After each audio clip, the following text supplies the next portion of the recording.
Hey guys, and welcome to Little Black Book 91 in collaboration with This Marriage UK. We are giving you guys a lovely live today. We're talking about heartbreak. Yes, if you were tuned in, I think was it earlier this week or last week? Wednesday. Okay, great, fantastic. So Wednesday, we had a conversation around. Oh my gosh, it feels like the week has gone past me. We had a conversation. It wasn't about heartbreak. It was about something else. What was we talking about on Wednesday? Shame. It was just Wednesday. I know. See, my brain then gone. This is why the women don't trust us, bro. Oh wow. You can't remember, do you? I can't remember. This is why you have wives. Okay, so we had a conversation on Wednesday, really good conversation, which we can't remember suddenly.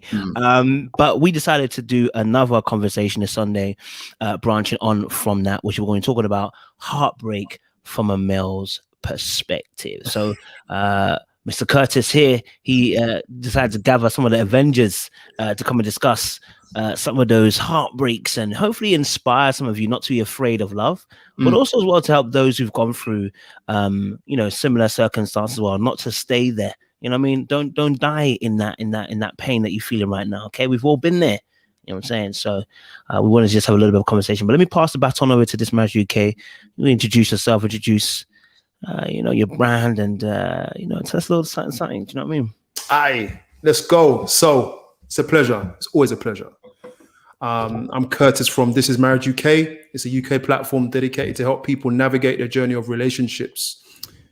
We've been doing that about 6-7 years now, and it's getting deeper every week. And we have those discussions on our channel. We've been doing it for, like I said, about 6-7 years. Not intensely, but whatever we do have on there is real deep, real intense. We collaborate regularly with Kojo. We started back as of recently because we just got too much to say and it just can't be kept to ourselves. Normally I'm here with my wife, Juanita, but she's chilling because a lot of the time she's the part of the platform that you don't see. And she's the reason why I'm wearing this decent t-shirt and shaved, because without her, I'd be looking half the man I am. Do you know what I'm saying? And, sorting the kids out and stuff. But hats off to my wife. You know what I'm saying? We've got Benga coming on as well, Pastor G. Yep. Brother-in-law, who, you're going to know who he is in a second, guys. So welcome to everyone. And this is part 2 of a discussion where I'm trying to work out what we were talking about on Wednesday. I can't for the life of me remember. It's because we were just having a discussion about what I did. That's what it was. It was you. It was interviewing Kojo, right? Yeah. Well, I thought we forgot. This is it. Shame. It's a shame on all of us, man. But really, what happened, guys, was we got into the topic of we asked Kojo some questions, and it became real intense with It was intense, bro. Looking at heartbreak. Jai, oh man, this is an overall healing room, but today's topic is for men. Yeah. I guess you have many men on your platform. Do you know? It's not much as ladies. I think it's like 15%. This is it. This is it. No way, that 15%. If you're there, you're strong. Come on, we got you. This is it. And the men that are there, they're there to learn. There must be. What do you think of introducing emotional education in the UK schools? Depends who's teaching it, right? Yeah, well, depends who's teaching it. That's a whole topic in itself. And how we. But yes. And the thing is, Benga's coming on in a moment. Let's see what he's saying. I see him. So he's there. He's there? Lovely. Don't want to go too far without the brother, you know what I mean? Yeah, I understand, bro. I guess obviously maybe, obviously one question we can ask, obviously first and foremost, obviously before even Benga gets on, is what is your definition of heartbreak? You asking me? Yeah. Right. We'll throw that quick one there for you kids. The definition of heartbreak is when you're curled up in a corner doing nothing with yourself. Another definition of heartbreak is when you're looking out the window thinking you saw your ex.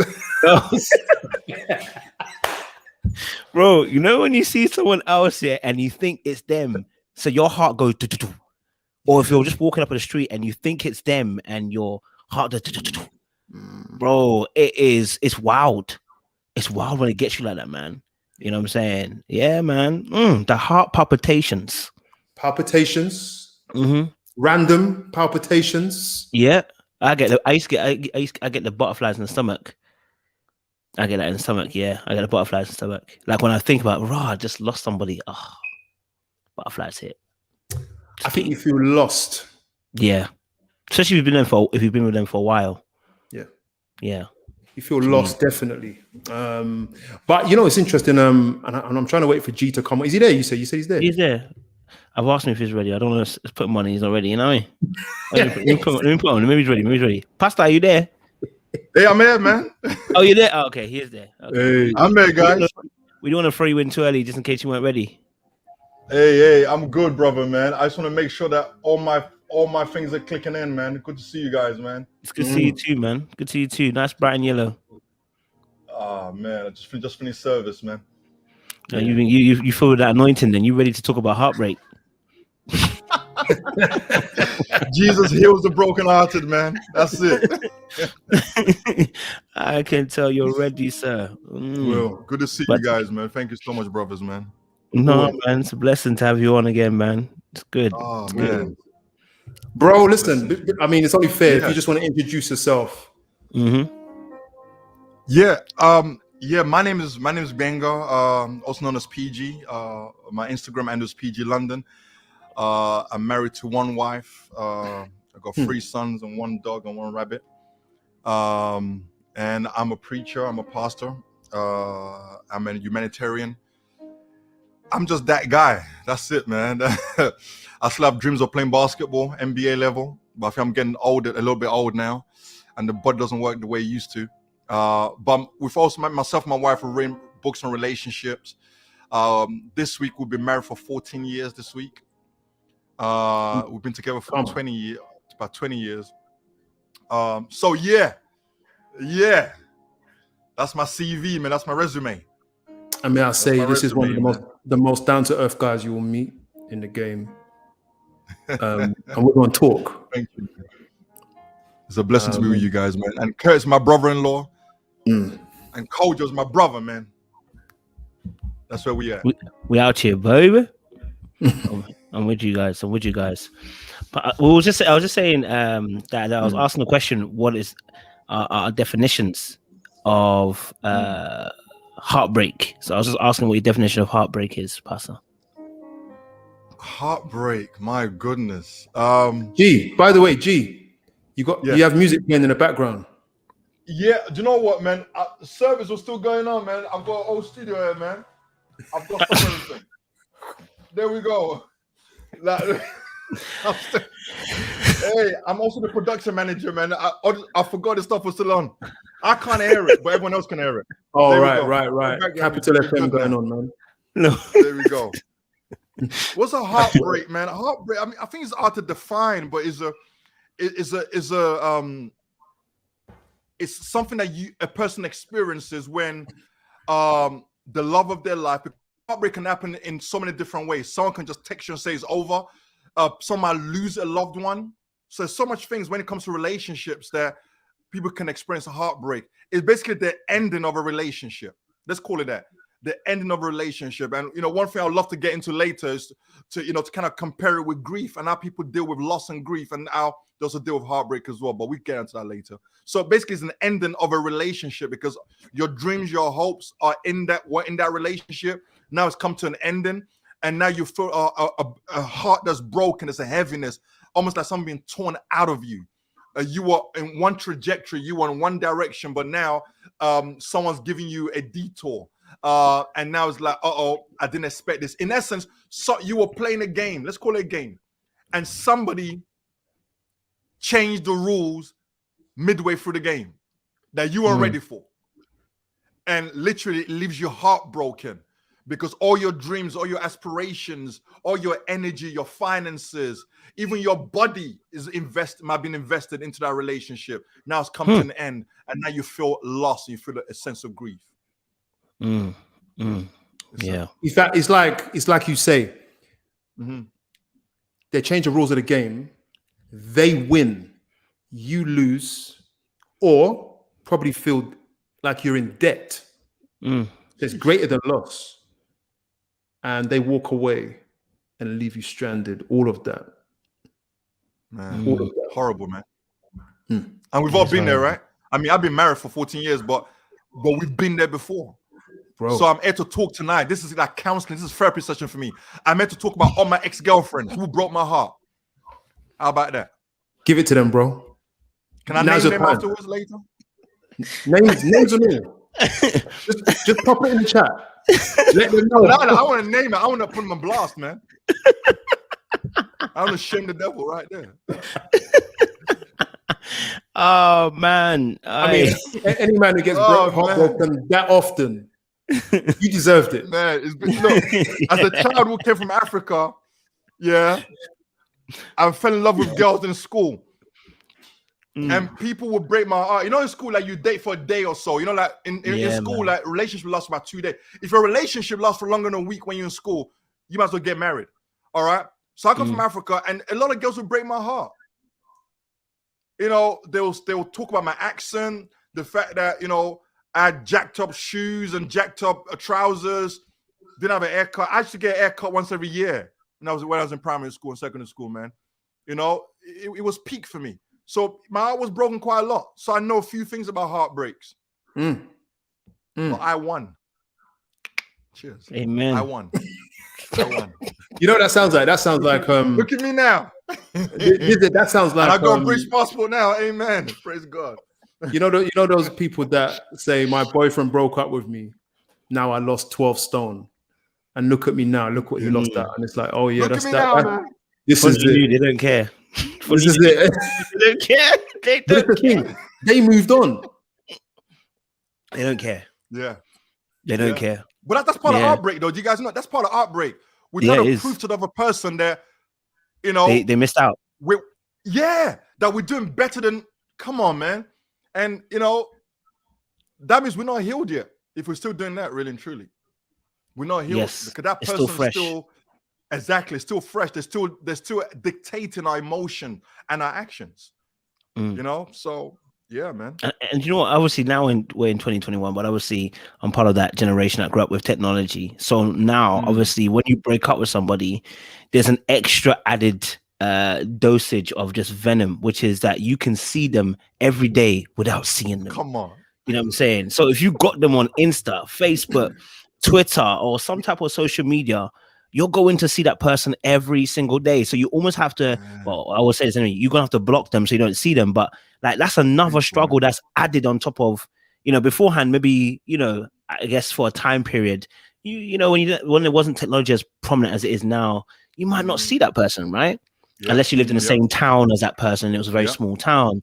But now we're in a generation where, I mean, you could be across the seas and still see that person. They don't need to be in the same space as you, you know, and that makes it even more harder to, you know, get over the heartbreak, and especially if they're doing good and maybe they got another one. You know what I mean? That's just. You're praying for them to be failing. Yeah, it makes you feel good. You're interceding every night. I hope they fail. I hope their car crashes. I hope they fall off. I hope they lose their job. I hope their business falls apart. I hope their wig falls off. I hope something happens. In the name of Jesus. Yeah, when you're heartbroken, it's dangerous. Honestly, this is just real. When you're heartbroken. Heartbreak will make you pray some dangerous prayers, you know. Seriously. This is man. Honestly is. I mean, okay, so let me ask a question then. Okay, so when was our first heartbreak? When was our first heartbreak? Doesn't have to even be a relationship. It could have been a parent. It could be anything. But when's your first heartbreak? I think mine was in probably 99, 98. Okay. Heartbreak. Any a relevant heartbreak.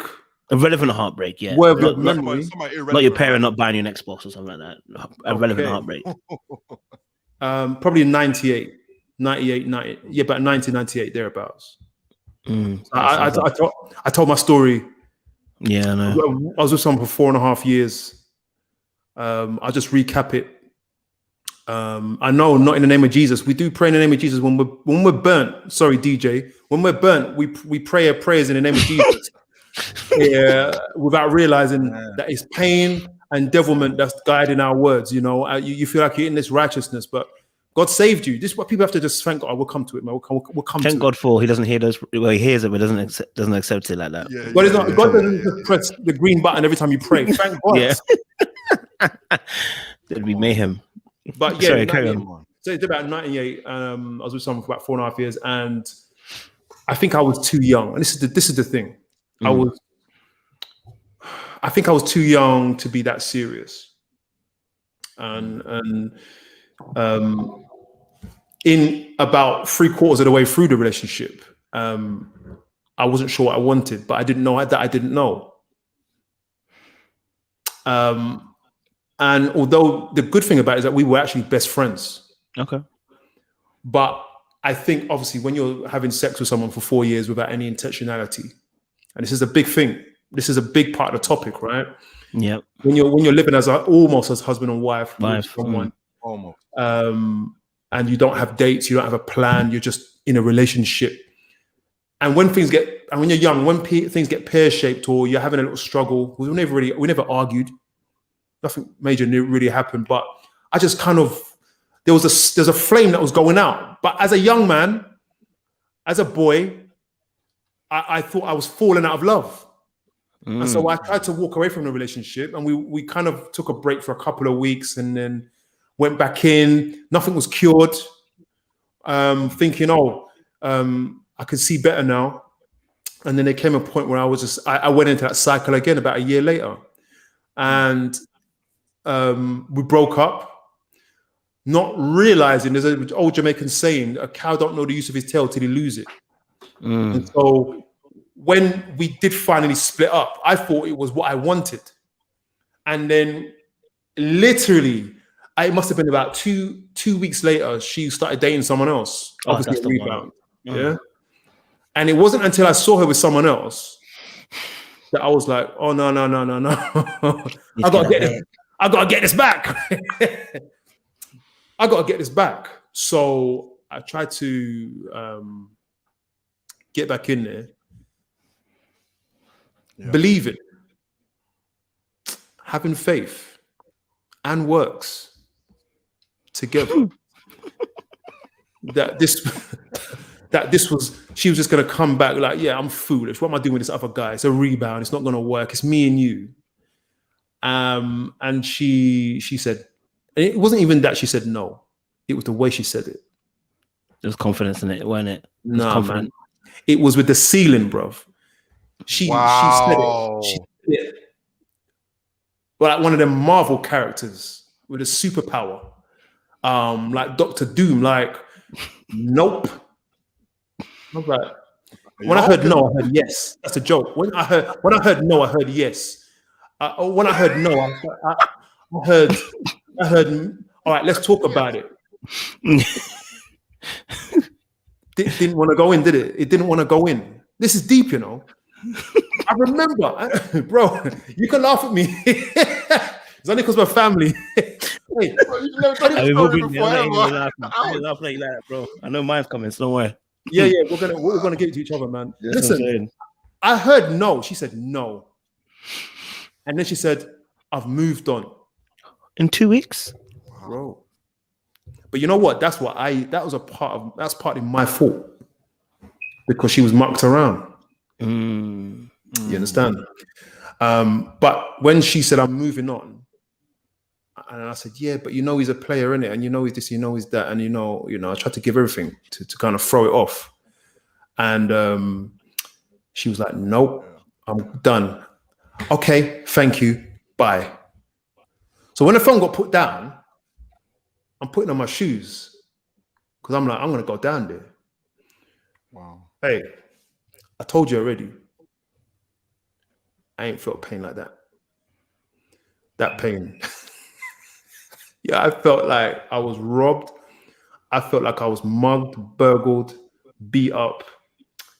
I felt like Joe. Carjacked.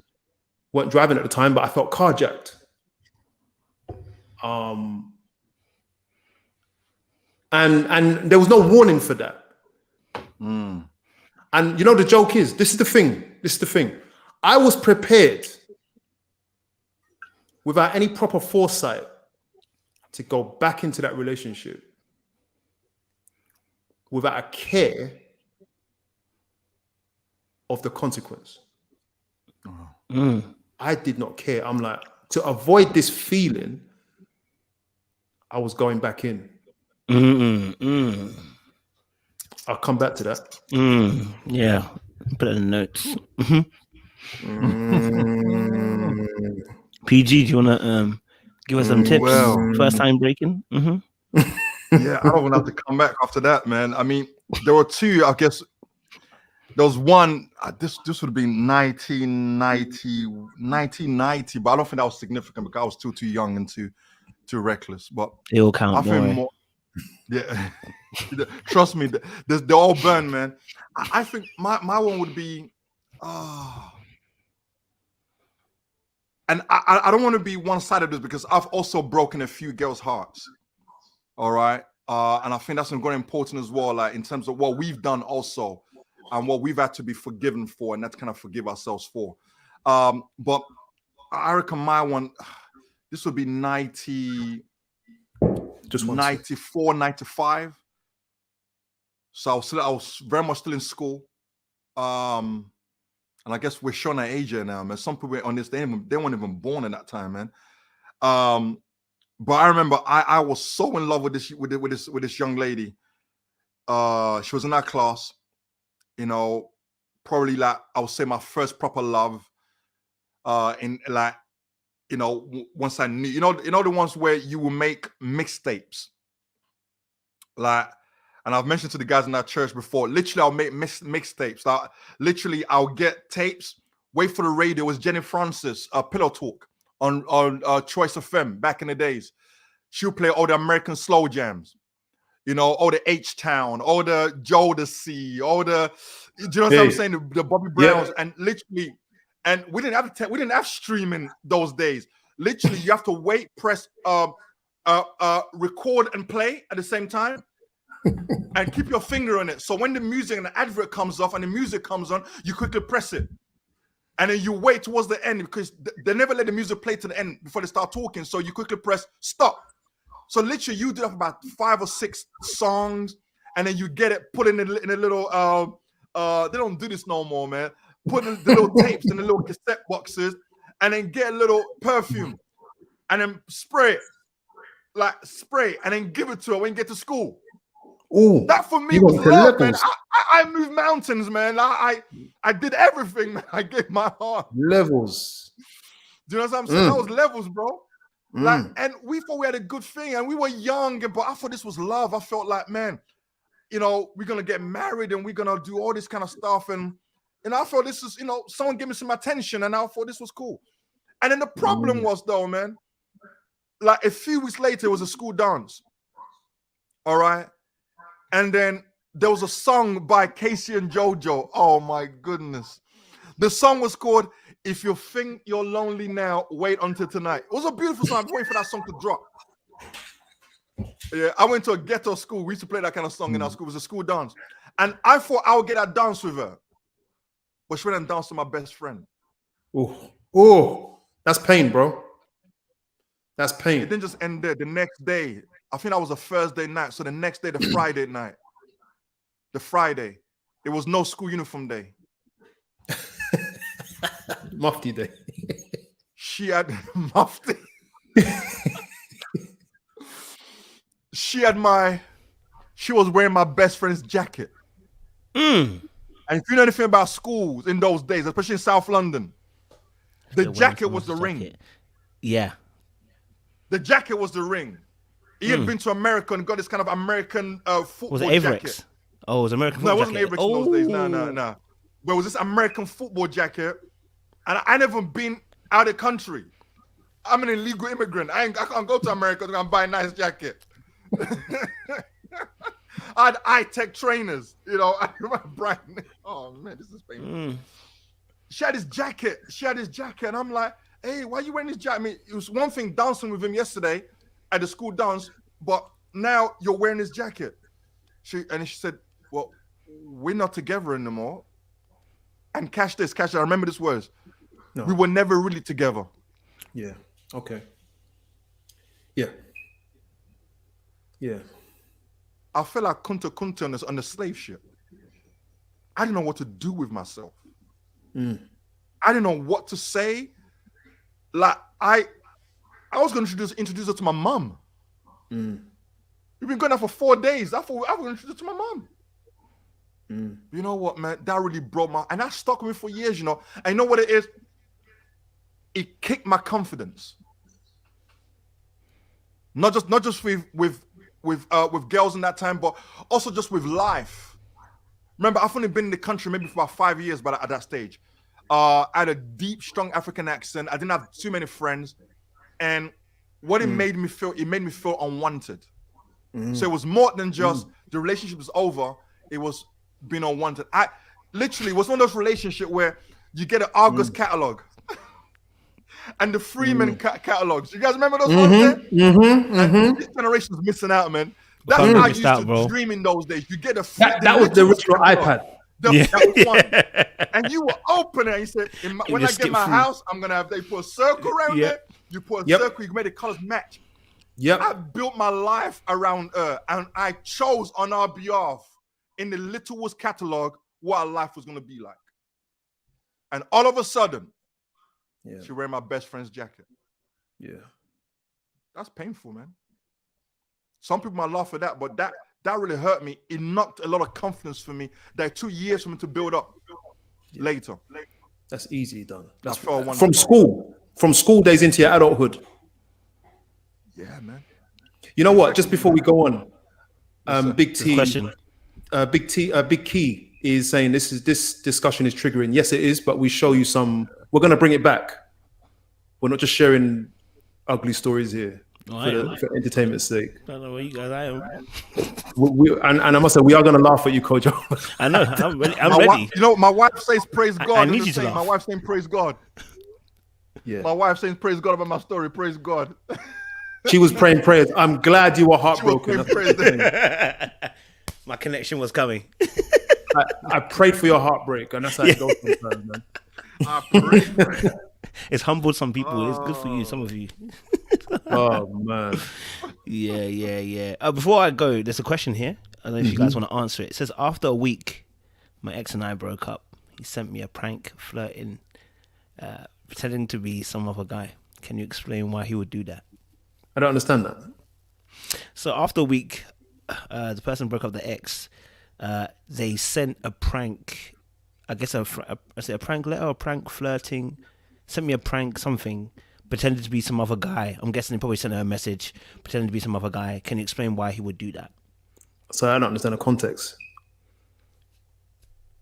MSM 41009. Do you want to send context to that question so that we can understand what is meant by that? And then we'll come back to your question in a second or two. Unless you get it, I don't understand it. I'm guessing they meant it's the person sent him a flirt message and was pretending to be someone else. That's what I'm assuming it is. So it's either two things. It's either he's trying to hurt her even more by pretending to be someone else, or he regrets what's done and is trying to get her back and trying to pretend to be someone else. But that seems quite hurtful, though. Yeah. You know, I mean, quite prideful. If you wind up, Sorry to cut you. Sorry if I'm cutting you. Go for it. No, go for it, bro. No, go for it, man. This is it. I mean, when you break up with someone and you're still in contact with them in no productive way, guys, listen. This is what the points are going to come later on in this show. You must have seen characteristics in the relationship that would lead you to believe that this person isn't really to be in a relationship with, because if they've got that kind of nature to do that, they were questionable from the start. I'm being too direct with these answers, Coach. I don't know. No. Hey, listen. I mean, to be honest, this is all part of the dark arts. You know what I'm saying? This is he's just temperature checking. He just wants to see where you're at. You know what I'm saying? This game playing, man. This game playing is yeah. But he kind of did it slightly because he did it with someone else. He did it behind a veil. Normally you do this with yourself. Normally you're the ex temperature checking, but he's kind of gone behind the veil and used someone else to try and do it, which is really kind of the DJ kind of answered it. He wants to see if she is open to moving on in the right way. Oh, he's pretending to be someone else. He was temperature checking. Ninja, man. He pretended to check it. He's going to temperature check, have a conversation with you. Do you know what I'm saying? See how far he gets. See if he can answer some key questions, whether you're in a relationship or not. Blah blah. He's gathering information. It's spying. You know what I mean? It's another way of spying. Probably he hasn't got a direct link to you through Instagram or Facebook or something like that where you can see your life. So he's probably just going to do that. Do you know what I mean?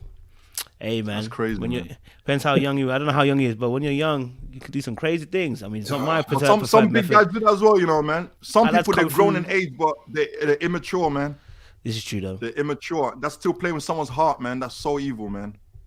I'm telling you, if you do that to my daughter, you're in trouble. They're getting killed, man. That's my niece, man. Someone's getting killed. Sorry. G, let me tell you. This is the point. If someone did that to my daughter. Two hearts have a broke, you understand? This is serious. You can't play games with like that because that can make people do serious things. Yeah, man. You know what I mean? Boy, let me leave it there. Yeah. Kojo! What? There's still more questions. What are you talking about? When was your heart broken last, bro? The first heartbreak. Yeah. The first heartbreak was what? 2000. I think was it 10? Yeah, 2010. I think it was around about then. I don't know how old was I. That's 11 years ago. How am I now? 30, 19, probably a little bit longer. 2008. So I got with a girl. Was great. The heartbreak actually was within the relationship, not the breakup. So there was something that happened that changed me forever. So we was dating for a while. I was young, I was innocent, I was naive, I was fresh, you know what I'm saying? I was a little bunny rabbit, you know what I'm saying, who just, I thought love was this lovey-dovey thing. Something happened within the relationship where I wasn't allowed out very late. African parents don't allow you out too late. You know what I'm saying? Come on, you know them ones there, man. You can't go out past a certain time. You got to be in at a certain time. You know what I mean? So obviously she didn't have that restriction. So she was going out with her friends, everything like that. But I had to be in. And so she was trying to get me to come out, and I couldn't come out. I was like, I can't. My parents won't allow it. And then, she was obviously enjoying herself, going out with a few friends here and there. You know what's coming in it. And then I get this message on Facebook like, hey, we need to talk. This is the first ever we need to talk I've ever heard in my entire life, okay? So I don't know. We need to talk I've heard about it, but I didn't know. I've never experienced it. Do you get what I'm saying? Come on, man. So I'm thinking about it. This doesn't sound good. I think this is what people are talking about when they say we need to talk. This is not a good thing. So we need to talk. So on Facebook now. And she's typing. Then obviously she's gone back because it stops. And then she's typing again. Then it stops. I'm like, what is this girl doing? That's frustrating. I'm like, listen, what is going on? I said, what's going on? She's like, I need to tell you something. I'm like, so my head, as soon as you say you need to tell me something, my head's already gone. I'm gone. My head's got to start thinking about what it could be. All right. I'm already dreaming up possibilities that are probably dark and twisted. Okay. She's like, because you haven't been out with us and I've been out and about, not out and about, but I've been out with friends and stuff like that. And she was like, basically, there was a guy that I started liking. When I heard it, like it didn't sink in at first. I'm gonna be honest with you. I have delayed reactions to things that are mad. You understand? When things are mad, I have delayed reactions. So I'm really calm. I'm like, oh, okay.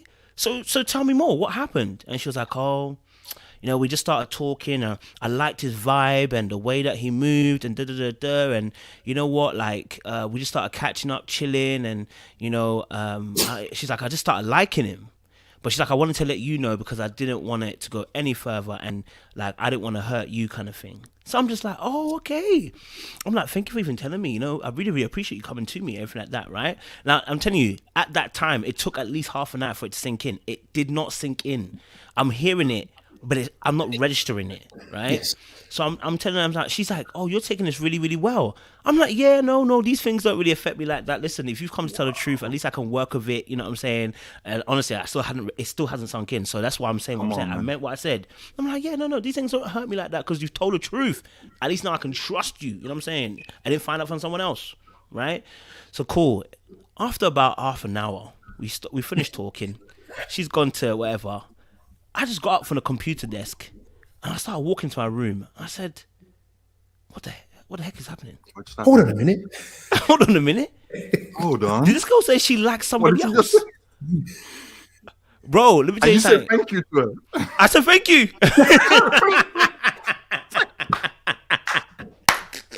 Oh man! Thanks for telling me. Thank you. We appreciate the honesty. You know what I mean? Because I've not deeped it. And then when I get to my room, I'm deep in it. And at this moment, I'm deep in it fully, like what she said. And let me tell you something. That changed me completely because I saw the world naively. I saw everyone as just nice, and people who do nasty stuff, they're outside. They don't do those things. Who I met was a lovely girl. She's not like that, blah, blah, blah, right? Then when that hit, a piece of me died that day that's never come back. I promise you. The innocence that I had died. And from that moment, a different guy was born. Because from that, I became a man, but I also became dark. Because now it's like, no one's playing me again. That's what I'm saying, man. You know what I mean? That's it. It was painful, bro. After I realized and I said it came in, it took a day or two, and then it settled in, and then I was like, "Whoa, nice job. We are both gonna die in this thing. Don't worry." Oh, Yeah, it was mad. It was mad. So the innocence went. That's what died that day. Do you know what I mean? And so now I can't. Now I couldn't see. It became a power struggle. That relationship for the next 2 years, it became a power struggle. Because in my head, all I thought was, I'm going to show you cannot do that to me. in that same relationship. In that same relationship, bro. In that same relationship. And we were both doing it without saying it. Just doing stuff. Flirting with people in front of the other person, trying to do things to get the person to feel a certain type of way. But nowadays we would say it's a toxic relationship. But then when we were younger, it was just like, okay, we're just doing silly little things, oversharing, saying things, being places where you shouldn't be. You know what I'm saying? Listen, I was hella manipulative myself. I'll be honest with you. I was hella manipulative. Bro, can I ask you a question, bro? Go for it. While you were going through that, did you, at any instance, did you blame your mum for not letting you out? Do you know what? Eventually, do you know what? Real talk. Because I've been there, bro. I blamed everybody. Everyone. Mum and dad. My mum, man. My mum was even cool. She didn't mind. It's my dad who was saying, you're not going anywhere. So it was. So what happened after that? I started warring my parents to get out.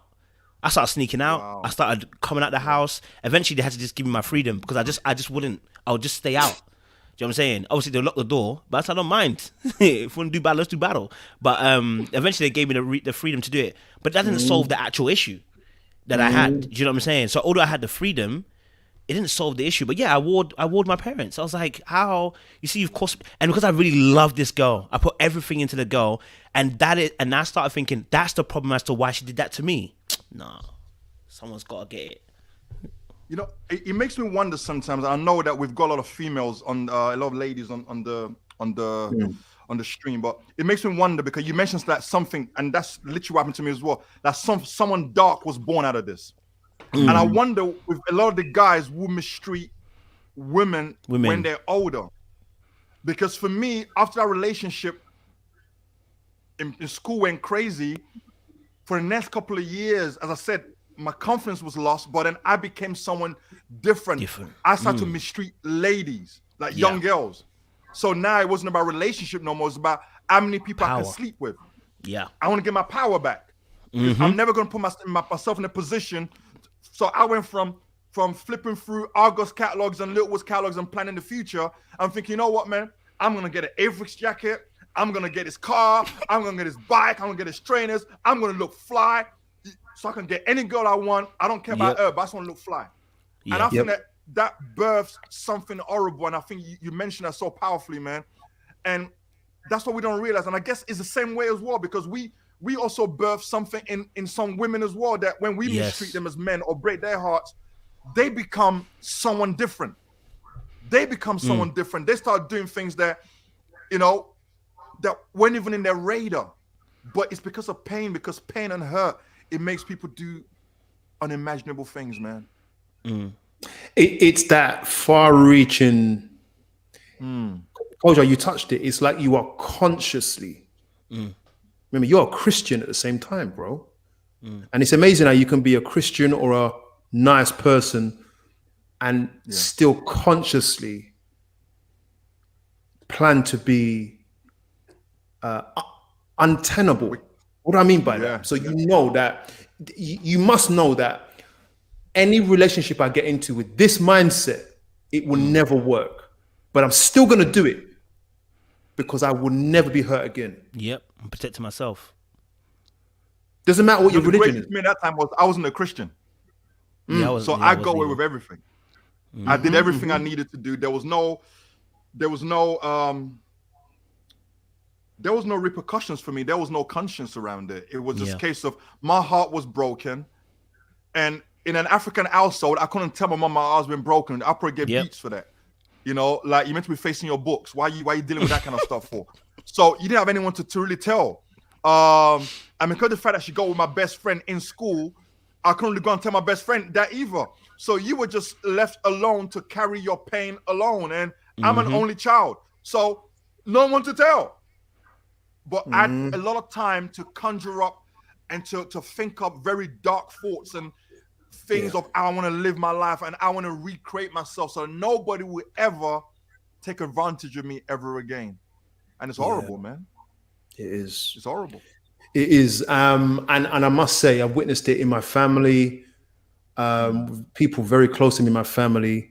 I wish I could say who, I'm just not sure yet. And it's not anyone who's listening and that they'll ever listen to it. It's just, I think this is it's getting real personal now, I guess. Heartbreak is personal. You know, I guess even in our parents, we need when I was talking about family, not our parents, but family who you just see that there's something's happened to them, but they have children, 2, 3, 4, 5, 6 kids. Yeah. And we were discussing today that what do these people think they're passing on? And I talk about ourselves as well, you know. What would you be passing on to these kids? Remember, the only way that they really have functional relationships is from what they see from us. Yeah. So I think it was Goddess mentioned it a moment ago. She admits here it's the same for women. Definitely me 932. Okay. Ken Paul Goddess. Yeah, I got it. It's the same for women. Yeah, definitely me. She admits it. I appreciate that. Not even to hurt someone, but never letting myself get hurt again really means I'm going to block off any kind of productive relationship potential. And you can still be married and do that. Do you know what I'm saying? You can still have kids and do that. And that's what that is. I don't want to diagnose you, Goddess. I don't want to do that at all. It's really just something I was talking about earlier today, which is still profound for me that we, not just you, we will do that. We will say, nah, man, you never hurting me again. But boy, you're living that life and you found someone and you're wondering why certain things ain't working. There's no evolution in your relationship because you have got this wall up. And even though I made a vow to you, I will never put it down. I find that profound. And I'm talking about myself. Wow. Come on, man. Do you know what I'm saying? That's heavy. Real talk, man. But let me let me ask Kojo. Did you start moving mad after that? Yeah, I mean, to be honest, I think someone else put a comment there saying, how can it be about power, right? In terms of like Okay. heartbreak after, right? So I want to just give a little bit of an explanation. So look, I come from a two-parent household. You know, it wasn't too crazy. Do you know what I mean? I mean, it could have been more emotional love, I think, but I think that's every household. You know what I mean? No one's perfect. That heartbreak, what it confirmed to me was the world is cold out there. Do you understand? Yeah, because you have to understand that especially when it's your first time, you are filled with ideologies and mythologies that love is this beautiful, enchanting. It's never It's Disney, offending. man. It's Disney. It's Disney. You don't have any true reality of what love is at your first time go, right? And when she did that, what she did was she destroyed the image. Do you understand? She destroyed the image. And at that point, all I could think was, if I allow you another inch, you'll hurt me again. Right? Because what I started to see in myself at that moment, when she did that, I looked at myself in the mirror and I said, and I had my own insecurities. Don't get it twisted. I had my own insecurities. I said to myself, it's because I'm soft. It's because I'm a nice guy. Yeah. It's because I'm not like the bad boys out there. You didn't do that to the bad boys. The bad boys were doing that to you. But now me, who's a soft guy, the nice guy, I've allowed you to come and do me dirty. It's my fault. It's not you. Do you know who that reminds me of? Who? Very briefly, you know who that reminds me of? There's a girl, the black girl in Married at First Sight in UK. Oh, Nikita. Yeah. Nikita She looks Rufus. like she's got a good, nice heart, but she's got that wall. She's got the guard. She got the lion on there, bruv. Yeah. No one can get in. She got lions on there, bro. You know what I'm saying? She gonna need some therapy on that. You know what I'm saying? But you know, it's honestly that's what I was thinking. It's just that, you know, I'm not gonna. It's not your fault. It's me for presenting this image that you can take me for a mug. Yeah, and that's the honest word I had. I said I must have mug written over my forehead because obviously you're not doing that to other guys. You only did that to me. Because when you told me your stories about how you dealt with relationships, you've never done it to anybody. But to me, you did it to me. So I started looking at the pattern. What's the pattern between me and them? All the guys were bad guys. Me, I'm the good guy. You did that too? That means it's me. It's not them. And it's not you. It's me. So how am I going to change that? Me too. I'm going to become bad within my own spectrum of thought of bad, right? Because I have limitations I can't go to, right? Because of my Christian construct, what I was growing up in the household, right? So there's a level I can't go to. But I'm going to be bad. I'm going to play games because now I need you to know it can't be me. The trouble with that is you just don't know how far that limit goes, and that's the thing. You start playing games consistently and all the time. You don't even know. At times, you don't even know you're playing the game. You don't even realize. So it becomes about getting your power back. You understand? Because when you've been hurt, it's because you in that moment when you feel hurt, you feel like someone has robbed you of power in that moment. So you're trying to take it back. So when I say that when men sometimes do this thing, it's not that it's a power. When I say power, it's like you're trying to get something back because someone's taken something from you. When you give your heart to somebody, you've given them responsibility to hold it. And if they drop it and they break it, you've given them power. Do you understand? So what we're trying to do is take that power back in that moment. And then it's the wrong way we do it. And then we end up misbehaving and hurting others and saying we don't care, because if we care, then we have to deal with ourselves. And I ain't got time to deal with myself because that means actually looking at what actually happened to me. And I'm no mug. So I thought. Do you know what? I wanted to ask a question, G. Yes, sir. Ashley has a comment, 939. There's a question for you, 939 from Ashley. It'll come up in the screen. Just bring it, Ashley. Yeah, I got it. And that's not it. Is that the one? Yeah. Is that the one? Okay. That's it. Yeah. I have a hard time believing that certain men feel heartbreak at all. Man, we are emotional too, man. We feel it, man. We feel it. I know some real thugs and some real crazy people, man, that I've seen them cry because a girl broke their heart. And that heartbreak can be in many places. It could be maybe a baby mother that won't allow them to see the children anymore and stuff like that. There's so many complexities to it, but men feel the pain. I think men sometimes we just have a better way of maybe masking it. We try not to show our weakness, so we try to. It's almost like we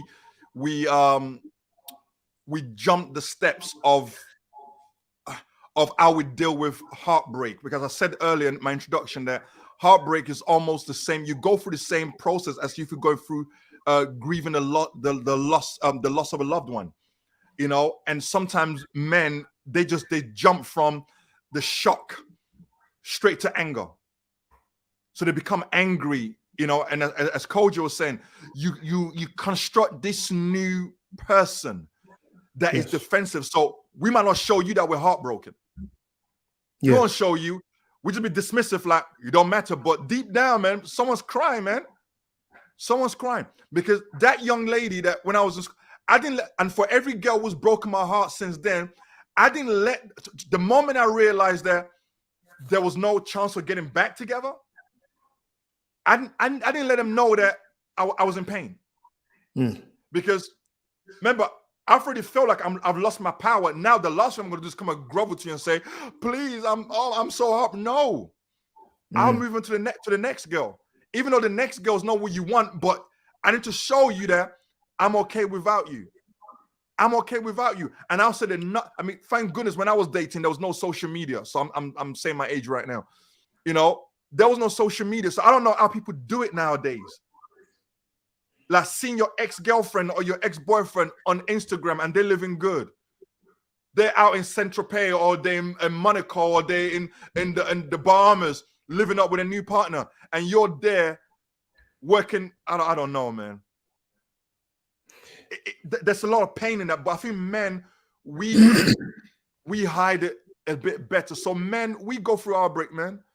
We go through heartbreak, and it hurts. And sometimes it hits a sort of what I call a manliness. We don't feel like a man. If we can't hold down a relationship, if you're saying no, if you're breaking up with us, then I can't be a man. Oh, you're breaking up with me? You're taking the power away from me? And that's why a lot of men, they go around and start messing up other women. That's why I said earlier that a lot of men you see right now messing about with other girls and kind of playing with their hearts. If you take a trip down memory lane, you might notice that there's a pattern of their hearts being broken, and this is how they feel as immature and as insensitive and as horrible as it is for them to deal with it, man. It's horrible, man. It's horrible. Absolutely, it's horrible. But yeah, we feel the pain, though, man. I was gonna add to that. What men do, just to be clear, before we answer Tina's question, is what men do is men and women are different in that women will vent their emotions a lot easier than men. So that, for example, when it comes to things like suicide, women are often less successful. The reason why men are one of the reasons why men are more successful at suicide, meaning that when they attempt it, they usually end up killing themselves, is because they go all out, because it's bottled up. And so when they go for it, whenever they do something, they move proper mad, because it's the big fat outlet. So what it is that men are not able to articulate their emotions so easily. A lot of the time, they don't know how to manage that intensity. This is the deep thing. But Kojo, what would you say about this question, though, from Tina? How do you protect yourself without playing games? I think honestly, I think you need to take time out. I think you need to go and sit on the bench. You know what I mean? Yeah, you don't need to be on the field. You need to be on the bench. Come on, okay? Man. All right? Because what's happening is people are going onto the field earlier than their time specified. Like, you need time to actually, I always say this, like, if you can look back through, you know, the relationship or the heartbreak you just had, and you can begin to analyze it without having all the emotions overwhelm you in that moment, then you're ready to go back on the field. If you can't review the analysis of the information that's happened to you in the past without getting overloaded emotionally, you're not ready. Go sit down and go and review it again. Take time and heal. Do you know what I'm saying? Because what's happening is emotions is what we always say men are, well, the world might say men are not as emotional as women. I actually don't think that's true. I think men are more emotional than women. Yeah. That is why we have to cover ourselves when we get hurt. More. You know what I'm saying? Because more, because we feel it. So I think people need to go and take time sit on the bench, review the information. If you still feel that when you're sitting there and you start crying all over again, maybe you're not ready. Maybe you need to cry some more. It's good for you. It's tears are prayers. Go there and let it all out. And because if you're still feeling all those emotions so raw, what happens is you get into the next relationship and you're actually not able to see whether this person in front of you is a viable candidate or not. And they really, oftentimes what happens is they're not, right? They're not. They're not. 100. And then you're emotional and you are trying to find clues to see if it's going to work or not, but you're not in a good state to observe. You know what I'm saying? So this is why, that time of reflection, of healing, introspection is really good for the soul. But I ask anybody, if you've been heartbroken, please sit down on the bench. Okay, review the information. If you can't review it without crying and getting overwhelmed with your emotions and feeling like you hate men, listen, we've all been there. We hate women sometimes, women hate men. At that point in time, if you're still feeling those feelings, you ain't ready to be in a relationship. You ain't ready. You ain't. Sit down on the bench, recover, and that's how you don't play. Can I drop? Go for it, sir. Go for it. Can I drop something there real quick? Like it's man. And I believe, and this might sound very controversial, but I believe there is positivity. There's something to heartbreak. I really believe so. As I said at the beginning, that heartbreak basically in essence means the end of a relationship, the end of something. As I said, that's why it's easily compared to grieving the loss of a loved one. The reason why I say that is this, because sometimes it takes a heartbreak for us to really come to the realization that we were worth more than what we were putting up with in the first place. Some relationships deserve a heartbreak. They've literally, they've gone through the natural cycle, but it's on life support machine. The guy is mistreating the lady. The lady has no respect. Everyone's eyes is wandering and things are happening and this a lot of disrespect and distrust in the relationship. And sometimes we stick with it because we don't want to be alone. Bro. So sometimes it might take somebody to say, you know what, let's break this up. And it might cause an heartbreak. And look, in part of my job in pastoring people, one of the hardest things that people don't want to, one of the reasons why people don't want to walk out of a relationship because they don't want to be by themselves. Bro, so they'd rather stay in something that's broken and toxic rather than go through the process of a heartbreak. See, in order for something new to be birthed, something has to die. And some people don't want that thing to die. So as long as you're keeping down life support machine, you can never experience something new. It was the psalmist that said it in the scripture that it was good for me to be afflicted. In that affliction, I was able to know the statutes, which means the purposes, the power of God. And sometimes we don't know the worth and the value on the inside of us until we go through a heartbreak, until we get to that place. Yeah, when we stop crying and start being boo-woo-woo, but when we get to the place of, hey, I might have cried for a few weeks, but I so deserve more than that. Come on, man. I deserve, if he was going to treat, I'm so glad, because imagine if I'd married him. Imagine if I married him and he'd left me with 5 kids. This would be my story. So I'm glad he broke my heart while we were in college. I'm glad he broke my heart while we were just dating. I'm glad he did it. Because ultimately, we want to get to a place of recovery. Every heartbreak must always lead to a place of recovery. And part that's been open with us and saying, you know what, man? This had to happen. Let me cry. This had to happen. Let me cry. And look, I tell people, if you're going to cry, if you're going to go for a heartbreak, make sure you got some money in the bank account. Take yourself on a holiday. On your Jack Jones. Go on the best holiday you can afford. But I spend it all on my man though. So it's for nobody. It's for you. Go and he chill. He took all my money. Camp for yourself. Look after yourself. This is who I am. I am good all by myself, man. I am good all by myself. Because until you're good all by yourself, you're never gonna be good for anyone else. Because you're gonna take how Tyrone treated you, and now you're gonna bring that to a relationship with Sheun. That's the only Nigerian name I can think of right now. You're gonna bring out Tyrone mistreated you, and you're gonna make Sheun pay for your sin, pay for Tyrone's sins. It's not good, man. It's not good. So it was good that you were afflicted, man. That's why a lot of times now I look at my ex-girlfriends and the people who broke my heart, and I say, "Thank you, Jesus." Even the girl that had the green eyes, she still got the green eyes now, but she ain't got nothing else in life. I cried over the green eyes. But now I'm like, man, anyone can wear contacts now, man. I'm good. So, Baby, like, would you put some on. green contacts on for me? Cry Put some on. green contacts on me, baby. You know what I'm saying to you? My wife gives me more than green eyes. She This gives is me it. the world, man. This You know, is it. so it's good that you were afflicted, man. And that's biblical for anyone wants to know, man. Now, listen, that was my point you made, right? That was my big thunder point, but you know, you said it better than I could, but I want to add to it. And what I'm about to say might sound controversial. That's all right. But it means a lot to me in the patterns that I see. And then we'll answer this question, Fem, for Tyler, who was killing us with the comments, the deep stuff, right? I want to say this. I think that when you're in a relationship that is no good, or was or could have been good, but it's upside down, but you refuse to see it because you're of your emotional investment. And so I think one of the reasons why we're happier to stay in a relationship, sorry, it's a fly buzz around my head. The reason why we're happy to stay in, we prefer to stay in a relationship is because we've put all our money into something.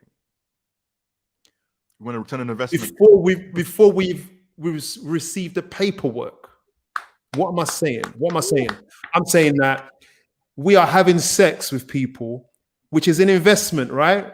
One of the highest forms of human investment.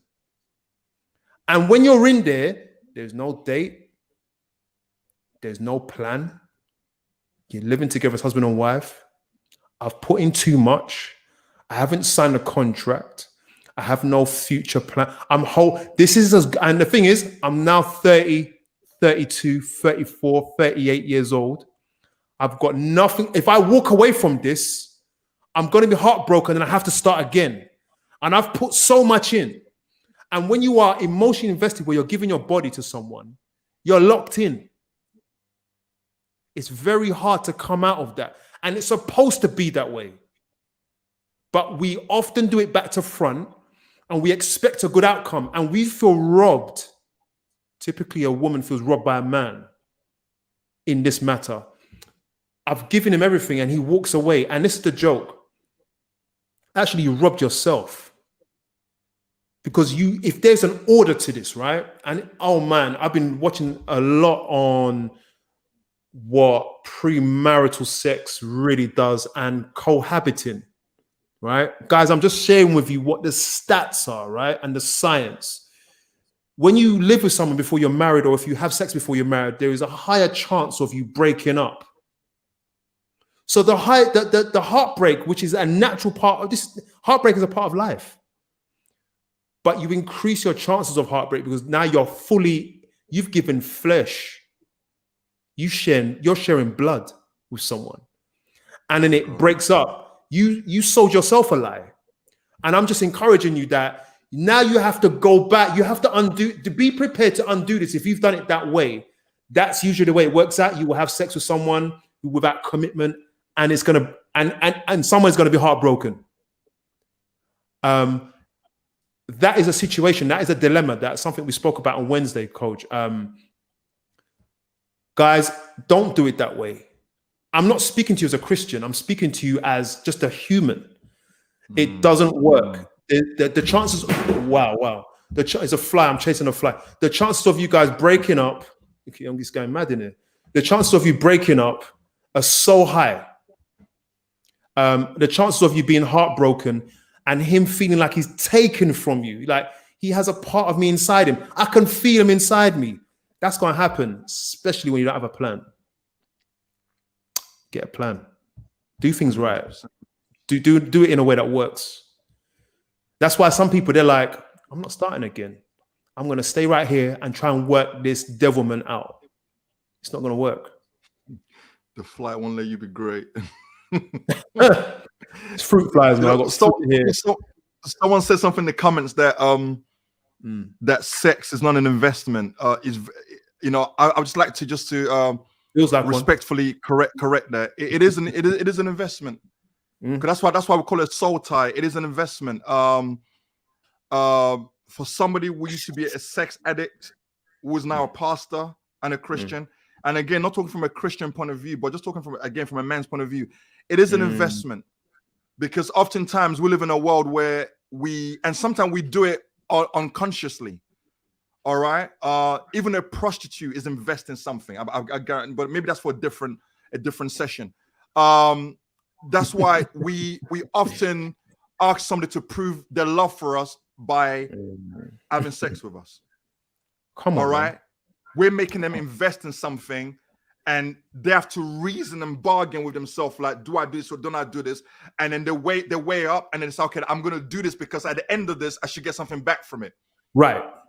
Which is more love. So it is an investment. But I guess this might not be the right time to speak about it, because that's an old teaching and examples that I can give us about that. So that's why we call it soul tie, because something's tied to something. And that's why people get angry. In a relationship where sex is not present, it is easier to break up and move on. Yeah. It is. Yeah. Like, talking from stats and talking from my own experience in terms of marriage counseling. Absolutely. When you've given your body to somebody, majority of the time is the women, all right? When you're giving your body to a man, it is harder to deal with the shock of being abandoned or forsaken or rejected, because you've given in your mind what is most precious to you. You've given it the thing that your grandmother say, keep it till you're married, keep it to your husband. You've given it to somebody who you saw you had a picture of a future with. You've given it, and now they've turned around. And the worst one is when they hit once and they tell you it's finished. I think that hurts the most. I don't want your money. Because you start to question yourself as a woman. Was I not good enough in bed? Is my body not good enough? Is it me? Or did I just get used and abused and just dashed to the street? That's why when sex is involved in a relationship and then the relationship comes to a conclusion, that really hurts. Yeah. It really hurts. And I think for us men, we have to be careful how we treat the women. And I'm not going to lie to you, along the way, I have done some damage. This is me opening up now. And my wife knows this. And I've been honest about this.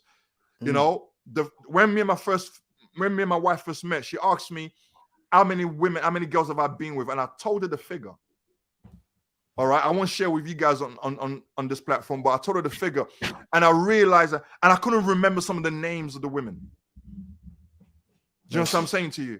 And that for me, I look back and I said, and I'm not gonna lie to you, I said to myself, God, don't give me daughters,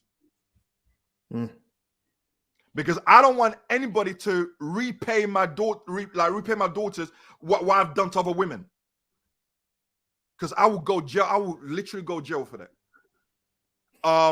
So I think us men as well, we have to be real cautious. Like, if a woman gives you a body, they invested in this, man. Absolutely. I don't care how wild and how crazy that woman is. It's an investment. And in a marriage, without being conscious about it, that means they invest in a broken place. They're broken, and we have to sort of dissect that and see why they're just giving their bodies to any man. Is because they're broken. So we have to be careful, man. It's an investment. Let me. I had some stats here. Let me have some. Yes, Kojo, before we come to Fem, Fatal, we're coming to your comment. According to a study published by the Journal of Epidemiology, for women, recovery after a breakup was greatly hindered, if not entirely stalled. As the number of splits increased, the mental health of women down spiraled. So the more heartbreak is, the more mental health. Do things right, people. There's more. Sadly, Americans have 18% more heartbreak than British folk. Just throwing that one in there. There was one here. Because the pain that is associated with breakup, because of the pain that is associated with breaking up, Many people are avoiding it, even when they know that ending the relationship is in the person's best interest. Yeah.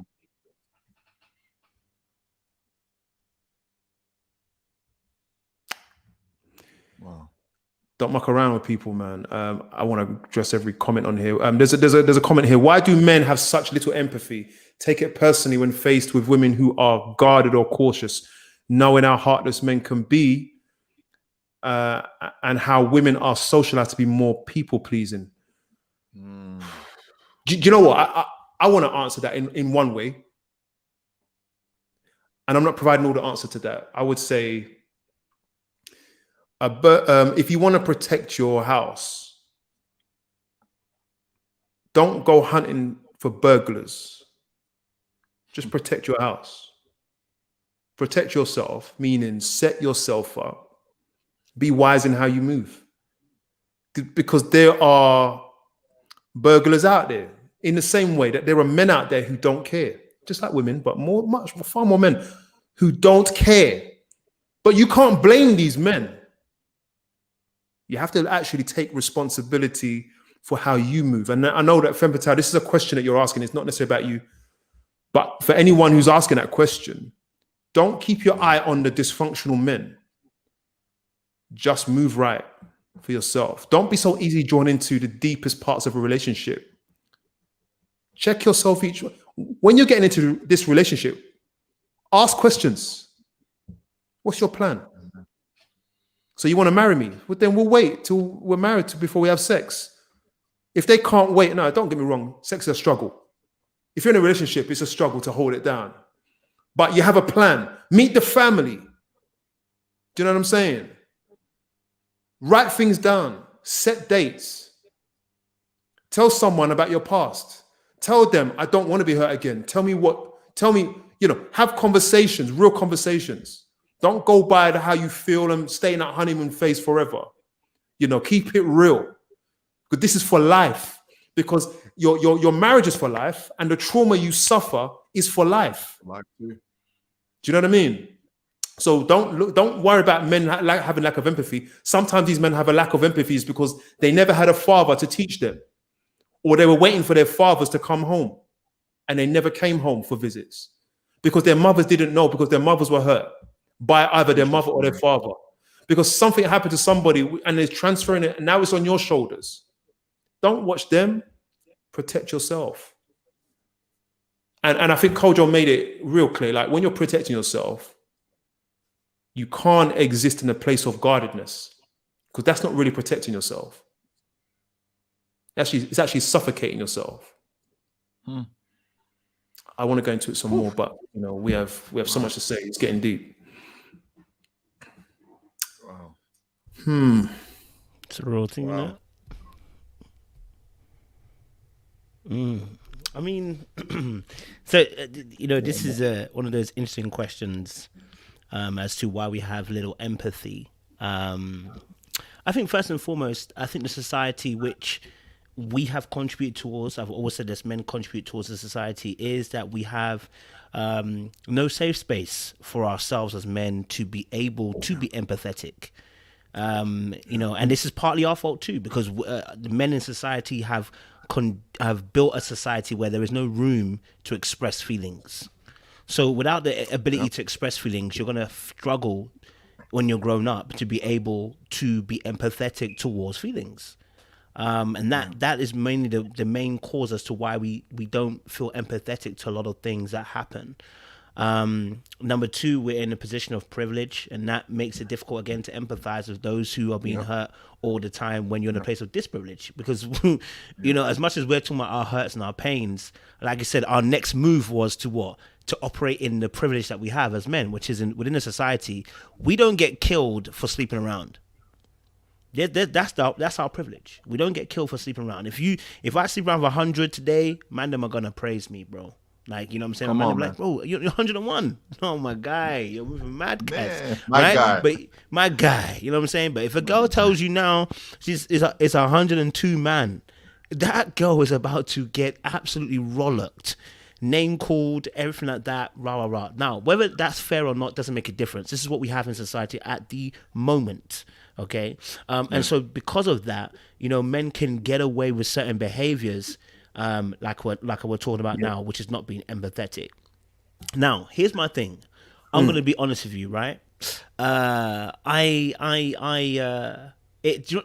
thing actually happened to me recently. I was talking to a female and I sensed the guard, and guess what I did? I said, I'm not bothering with this. I'm not going to bother. And here's why also. At first, I'll be the guy that'll be like, yeah, you know what? I know she got a guard. Let me take my time. Let me slowly move in there and let her to trust me. And I said, you know what? I cannot be bothered. I'm not going to do all the breaking of the walls of Jericho all over again. I've done that before. It's tiring. Come on, man. Do you know what I'm saying? Get healed. That was my thought process. I was like, I'm not going to deal this anymore, right? That I'm not about to start knocking down walls. I've always said this, and ladies, you can testify this if you watch my channel. You know I've said this before. The only people jumping over walls like this are very, very nice guys who end up being manipulative, or two, dogs. Because they're the only ones that are jumping over walls. The good guys are like, why am I having to go through the 10 trials of Hercules to get and win your heart when there are other women out there who are not doing that?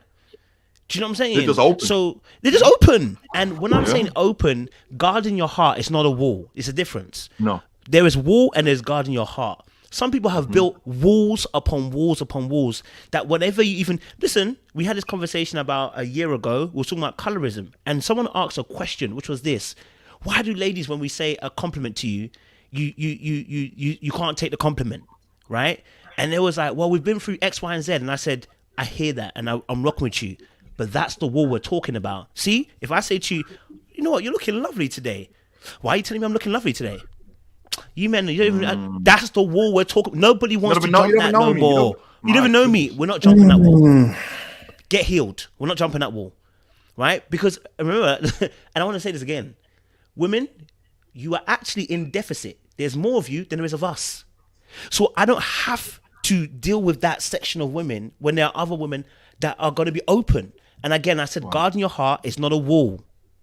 Guarding your heart is not a wall. There is a wall and there's guarding your heart, right? So guarding your heart means I'm not going to allow I'm not going to allow my emotions to precede me when I'm going forward and having a conversation with this person. I'm going to be cautious with it, but I'm going to be open to the conversation. Clarity. With clarity. Defensive means everything you say now, I'm absolutely skeptical and I'm going to start blocking things. I'll just start blocking you here, blocking you there, blocking you here. You have to go through trials and tribulations before you can get to it. And listen, I'm not going to do that anymore. I'm no longer young. So this is probably why I'm thinking that. I am no longer young. I am not going to spend my time doing hurdles. Okay, I'm a flat speed runner, 100. I want a clear route. I want to have a conversation. Let it be open. If we don't get on, we don't get on. If you got a different style of way of looking at life, fantastic. We can move on. But I'm not going to be jumping over hurdle after hurdle after hurdle after hurdle after hurdle. I will be tired. Come on. So please heal and then go on there. That's why I said sit on the bench. This men and women, by the way. But yeah. Bro, put up the comment I just sent to you, please. Okay. Oh man, we told you we're going to get there because this isn't just about stories. This isn't about complaining about the problem, but we're trying to make a pathway. Zuri Zaid, you posted an interesting comment here, right? Where are the fathers? And I would say they're being produced daily by people who have not healed. Those are the fathers. I would throw something out there. It's not the solution. It's not the complete solution, but it's part of the solution. And I would say this. If women had their standards set so that they were ready, this wouldn't happen. If they would not allow men to come and just come inside them, and I mean C-O-M-E, just to come inside their bodies, enter in for fun, to enter in for entertainment, to pass a time, for just personal gratification. If women would say no to that, if 3/4 of the black, I'm talking to everybody here, but if the black community, which suffers greatly from multiple fathers, right, per female, or is that the other way around? if they got together and just said, we're going to really check ourselves before, you wouldn't, you're a part of the problem. You wouldn't perpetuate some of the issues that we have. But it's true for men too. If, just if, it's a massive word. If men were to say, let me stop a minute, let me understand that I'm hurting generations. It's not just a woman. The fun I'm trying to have, if I were to say to myself, this will destroy generations. If women got together, or it was just women just stood by themselves, even after this live, and said, I will heal and I will have the standard of having myself together, then you can ask yourself the question, where are the fathers? And any children that are born, any male children that are born, they're going to be more together. They won't replicate some of these issues. I'll just leave that there. Man. If. Wow. Just if. Where are the fathers indeed, man? I think that's a lot of discipline. Yeah. That's a real powerful question that I guess it undergirds a lot of things that we're talking about today. A lot of the brokenness in society, including part of what we're talking about today, including broken hearts and the healing from it, it is a direct response to missing fathers.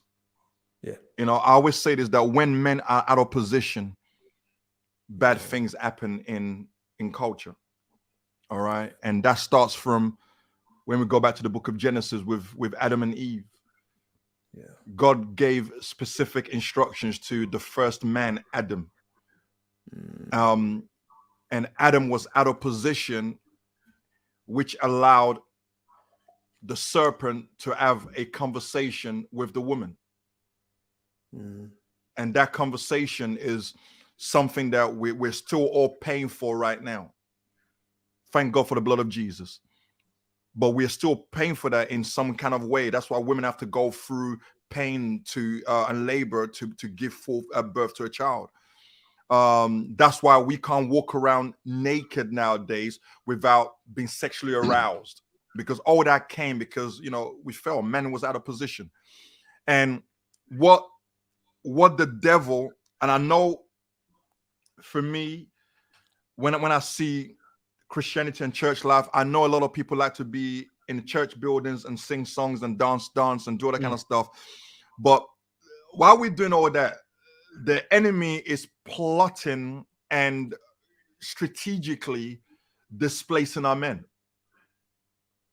You understand that? There needs to be, you know, when as pastors, sometimes, you know, men don't come to church, but we just are happy that the women are there to help out. So we're good. All right. We don't really care.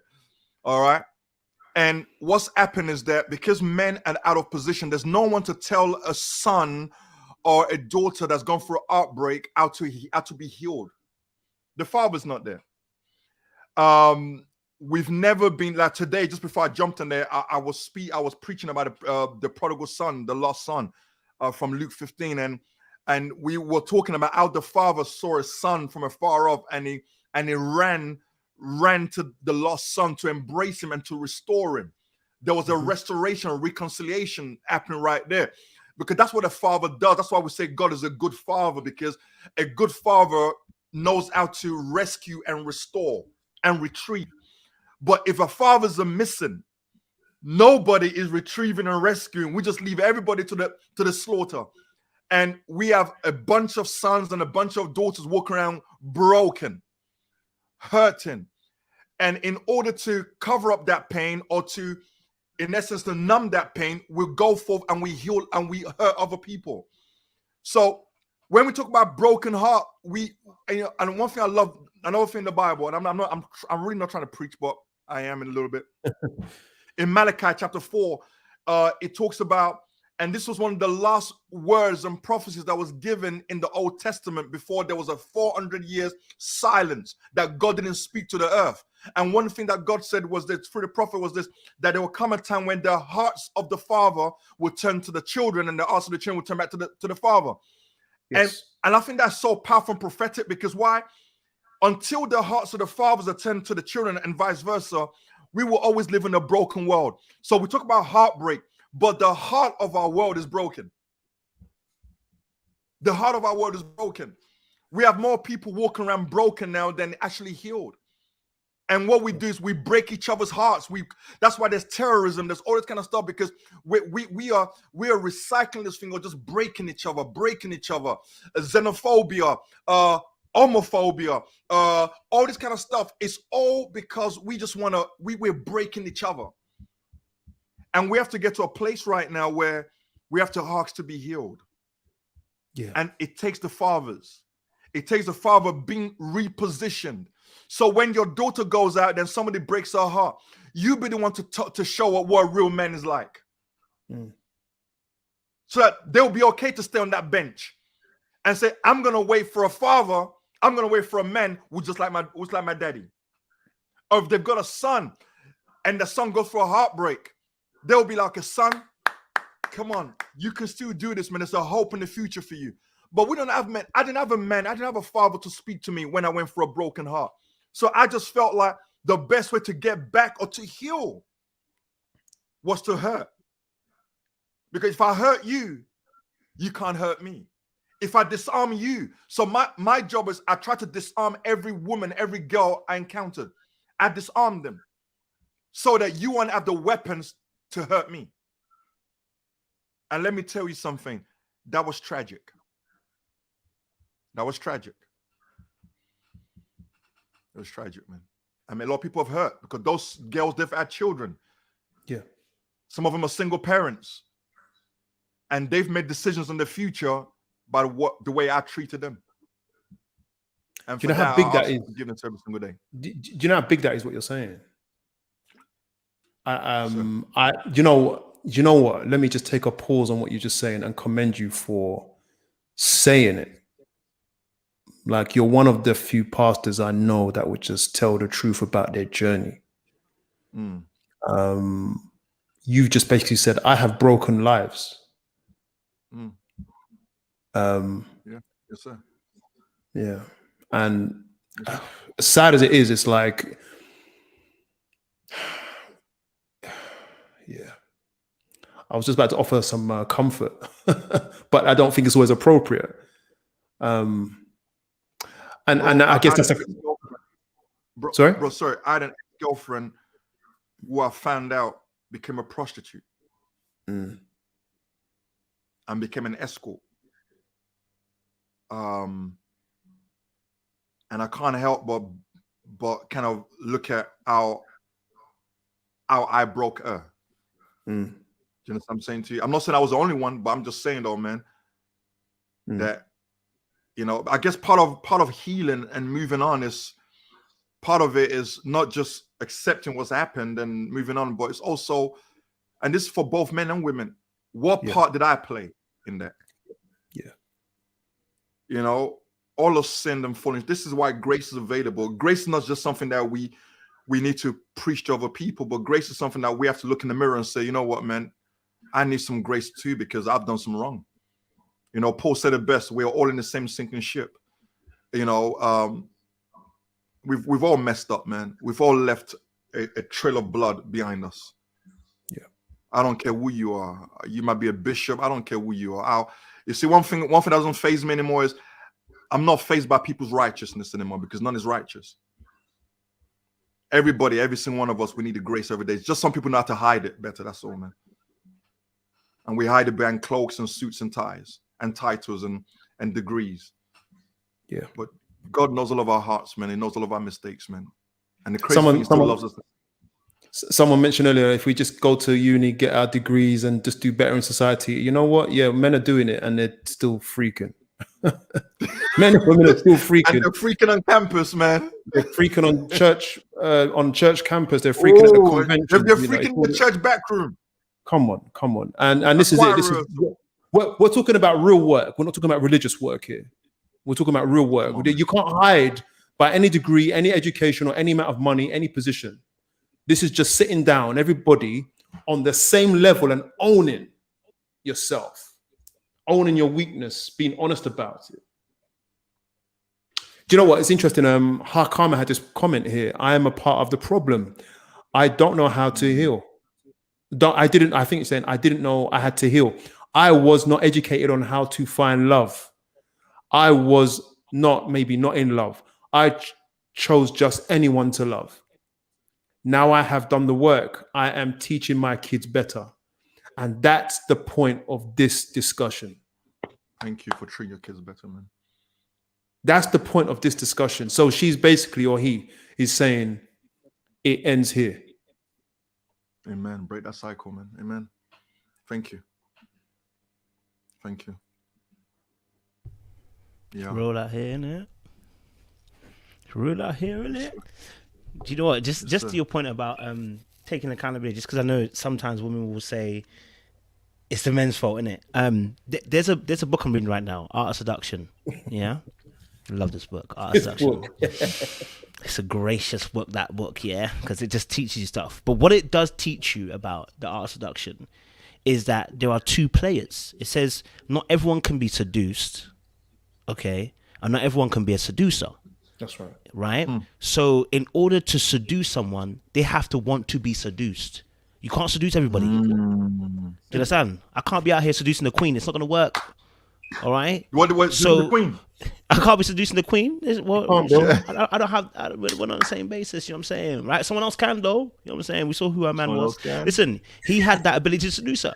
Yeah. Right? So when it talks about the art of seduction, what it says is that we want to be seduced.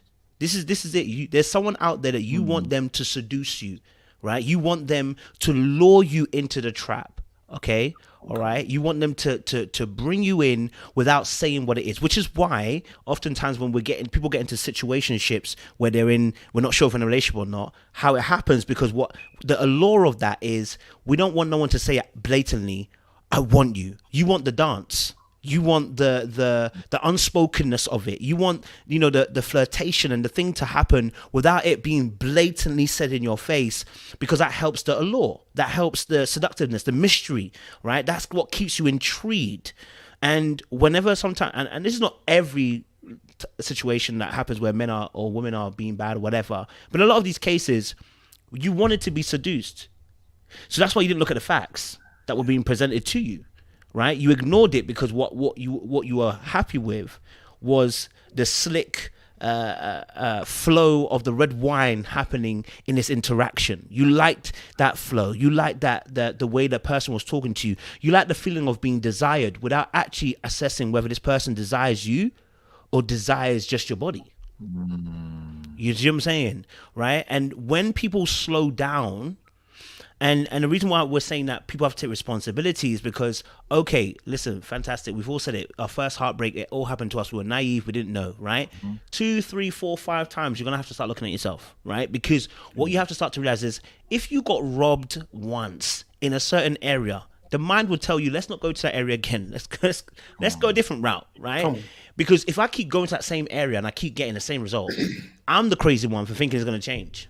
Right. So what I'm saying is in a lot of these situations, what happens is people want to be seduced. And that's what I said about healing is important, because what the person is seducing within you, oftentimes, okay, like I said, is what's missing. So if we haven't got fathers in the home, if we haven't got mothers in the home, if we come from a dysfunctional background, the person seducing oftentimes is targeting what you're missing. They present the energy that you've missed. And they tap into that area and begin to draw you in. And like I said, this is why introspection, being slow and really deeping who you are and taking time to actually assess what's going on and not just moving with it, right? Because I think now we're grown, we can all look back at our last relationships and say what we did wrong. And the reason why we can do that is because we're being self-reflective, we're being introspective. Yeah. And this is what everybody needs to have, right? You need to slow down, stop rushing it, and actually look at the facts being presented to me. Yeah. Right? I said this last time. I said the reason why someone robbed me of 5K is because I was rushing. I didn't ask enough questions. I just wanted to get the money. My focus was on that. Your focus was on a relationship. Your focus was on that one. I have daddy issues, and I don't realize I've got daddy issues, but that person's presenting as my father in energy. I love it. But then you're not really asking those deeper questions. right? So a lot of times we're being seduced, and this is why Jesus said something so powerful, right? He said, the prince of this world cometh, but he has nothing in me. Why? Because the devil is a seducer, the best of his kind, but he has nothing in Jesus. So whatever he was trying to seduce him with didn't work. This is what we're trying to get to. We want to get to a place of healed and being place of healing and being healed. So when someone comes to try and seduce us who's not for us, we can say, I appreciate it, but it's not for me. That's so good, man. There is a drunkenness that takes place at the early stage, and this I'm saying is just for awareness. In that, and in that, people feel like they're in love. And I would encourage you all that our perspective and concept of love often changes at various phases of relationships, right? And I would suggest that it is not love. Okay, it may be a form of emotion, which we often, I think in the Greek, we know that there are like 4 or 5 types of love, but you do not want to sleep with someone just because of how you feel about them, and you don't want to chase a relationship because of how you feel about someone. Someone mentioned up earlier, the dating phase is about data collection, and we have to be a lot more clinical about our approach to relationships so that we don't repeat cycles. And someone like me, for example, I cannot be seduced by another woman sexually. You cannot lure me because my eyes are open. Am I saying I'm Superman? No, I'm saying I cannot be seduced. Oh, you might con me out of some money, maybe, but you will not lure me into any form of relationship because my eyes are open. Because I am not in this relationship with you because of how I feel. I'm in it because I have a sense of purpose with you. Get this. This is another topic. I've heard this a couple of times. Marriage isn't about, because I love him, I love her. It is not about that. It's about purpose. I'm choosing you to live the rest of my life with. We have a purpose. Therefore, I'm going to be very intentional about every step I take. If you think like this, guys, for those of us who are quite easily emotive or easily seduced, repeating same habits, take stock of your theology and your ethics, your personal ethics, and say, am I in this because of how I feel? I would encourage you, don't allow your feelings to lead you in a relationship. Because 5 years into your marriage, you will find that love is a very different thing. Some of us, after the first year, which is where I learned my first lesson on love, after the first year, love looks different. When you get into a relationship, we run on a different fuel. I'm with my wife now, and we are with each other, yes, because we love each other, but love is defined completely differently. So I can't seduce my wife. Do you understand? I want to be with her. She wants to be with me on the basis of our purpose and the fruits that we produce. Come on, man. Don't run and try and get that before you. A lot of us are trying to get that. We haven't even put the seeds in the ground to produce fruit. This is where heartbreak happens real hard, because yes, you put your seeds in that ground, but you have no purpose, or you haven't even put them in, but you want a tree, and then you get heartbroken. Like I got a 7-year-old, and she's telling me, this is what young girls do. She's got it all planned out. I mean, I see her with her dollies planning out a wedding, you know.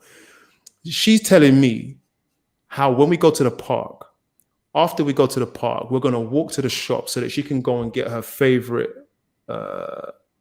magazine or chocolate or something like that. She's planned it out in her head. And when I say no, crazy disappointment. And I said it to my eldest, and she's learned this lesson.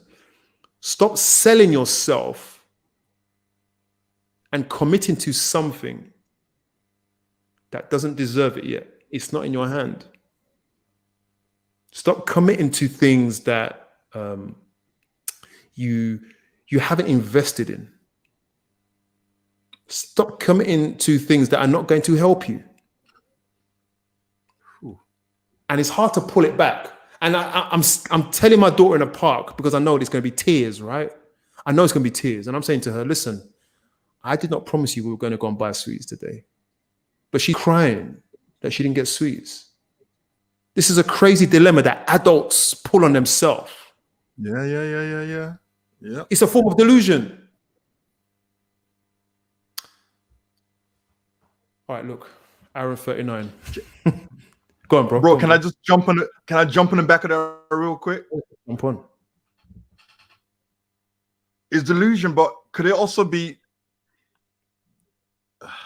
not from where my niece, that's my niece you're talking about, that not from where she, but as adults, is that also manipulation?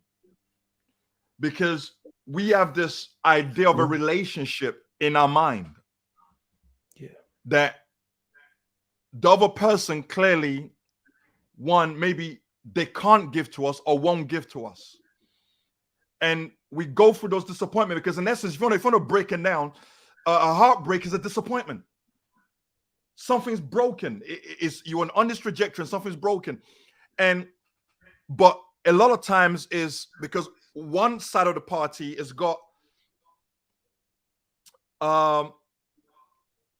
this ideology that it's going to work out this way, but no one promised it.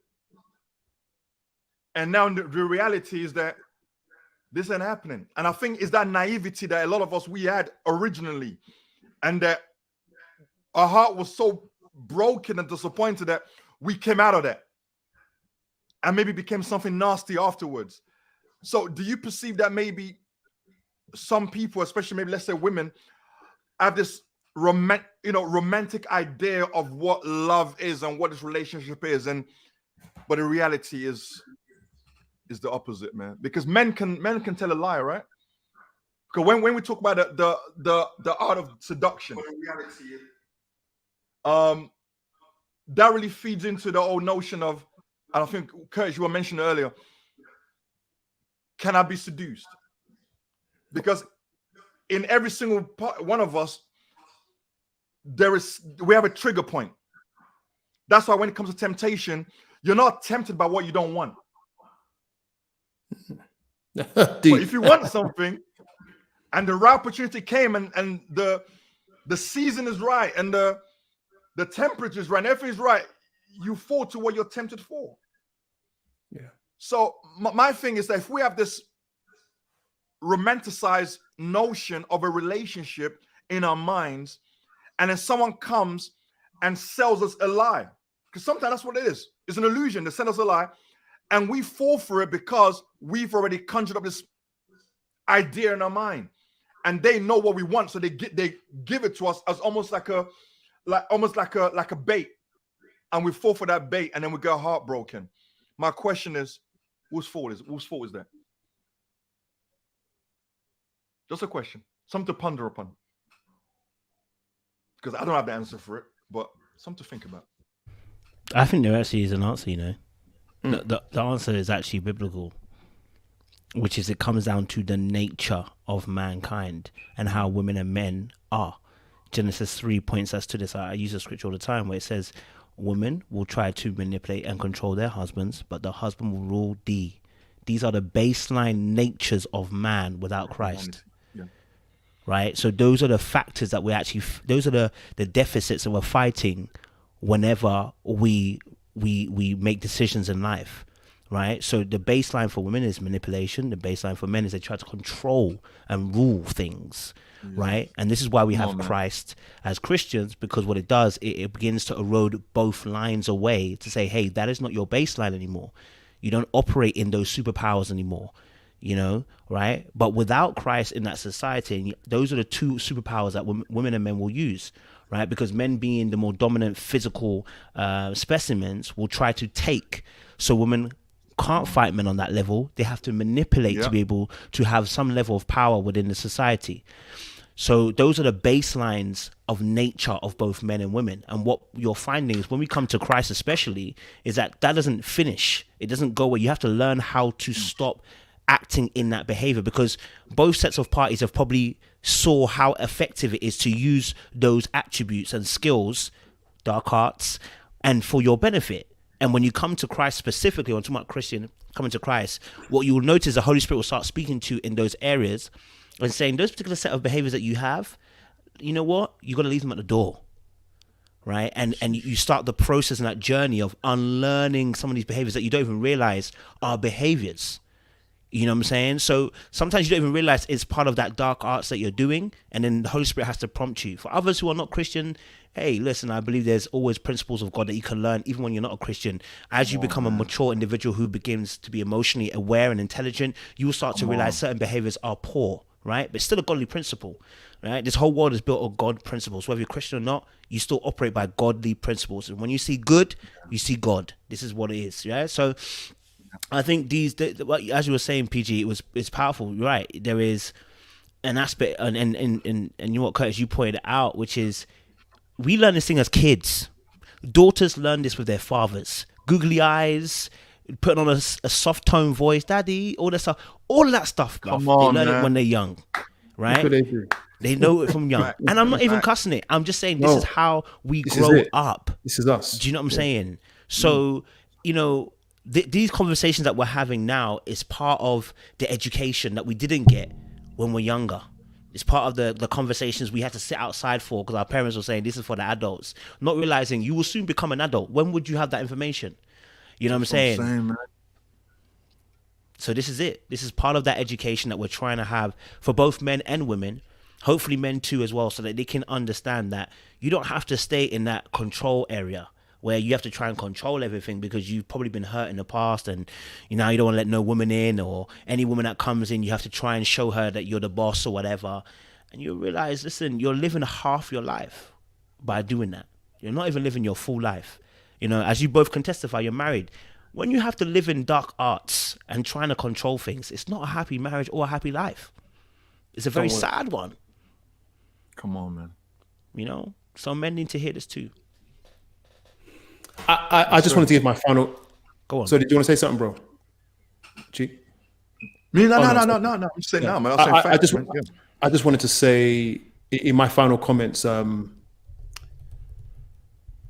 guys, do not be afraid of heartbreak. Yeah. It's like going to the gym and being afraid to sweat, being afraid of the pain the next day. I remember back in the day when I used to train legs, particularly legs, because men don't really like training legs, right? Mm-hmm. And if you train hard, the following 2-3 days are hell. You can't walk properly. And when I was younger, a lot younger, I used to dread that. So I didn't train so hard. I would avoid certain body parts because I was afraid of the pain. And if anyone knows, if you train legs or certain body parts, like your biceps or something like that, and you train hard, you can't move your arms properly for about a week. In the same way, at the end of that is something better. Let me encourage you, man. Do not run from pain. Pain is not your enemy. Pain is no one's enemy. And sometimes the path to something better is through pain. And so the pain of heartbreak isn't something to be run from. So, and in that basis, don't settle for something that's destructive. That's my final word.